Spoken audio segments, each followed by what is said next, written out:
I think one of the things as we come towards the beginning of the season, we're mid-February now, we're getting into 6-8 weeks perhaps before the season starts, and we've spent a winter with poor conditions, maybe not playing very much golf, and perhaps the golf time that you've had over the winter has been much more limited to the range, and on the range we tend to hit lots of full shots. So at this time of year, I think it's very important that we start to reintroduce some short game into our practice. And I'm going to show you today a little drill that you can use on the range where you're out practicing. It doesn't necessarily have to be on the course or on a practice ground outdoors, but you can get a little bit of a feel for the kind of shapes you're looking to create in your chipping action, and which you can build and expand out into your pitching action as well, and create a little bit of short game practice even though you're out on the range, so that you'd be ready to start the season with your game in great shape. So I'm going to start with a chipping exercise. Around the edges of the green, I think this is an area where touch and feel are talked about an awful lot. And at the start of the season, as I say, having not perhaps played or practiced this for a long time, beginning the first few competitions may generally be an area which is a part of the game that perhaps lets you down and prevents you from scoring your best. It takes a while to get used to chipping and pitching around the greens again.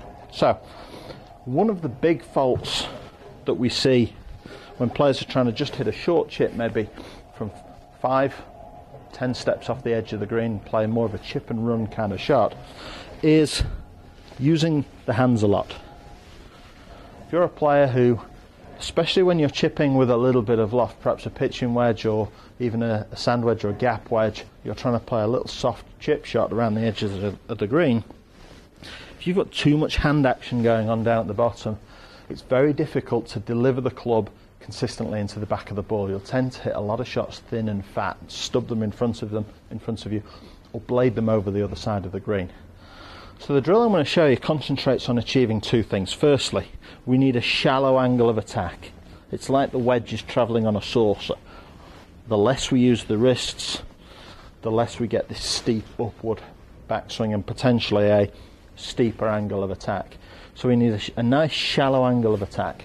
Get the club to travel very much on a saucer shape, if you imagine a cup and saucer.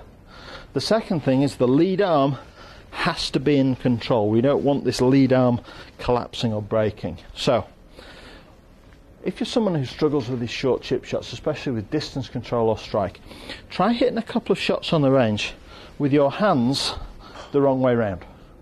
So you're using a cross-handed putting grip essentially.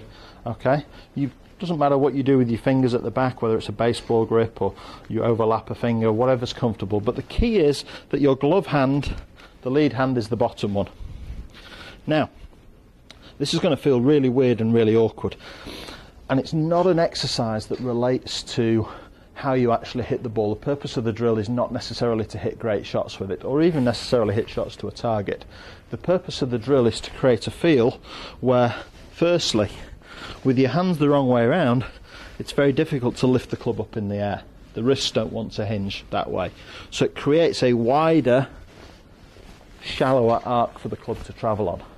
The second thing it does is it makes it very difficult, or at least very obvious, when that lead wrist collapses and breaks down and produces that scooping motion.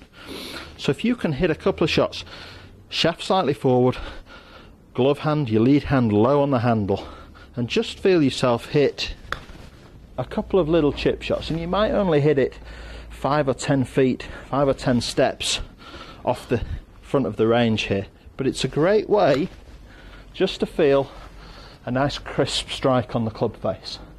It's a great way to feel the shallow club head movement, so that when you put your hands the correct way around, you can try to mimic that, and we can produce that same wide motion with the arms and the wrists, shallow move into the ball, the handle leading the club head, so that we don't scoop the ball at all.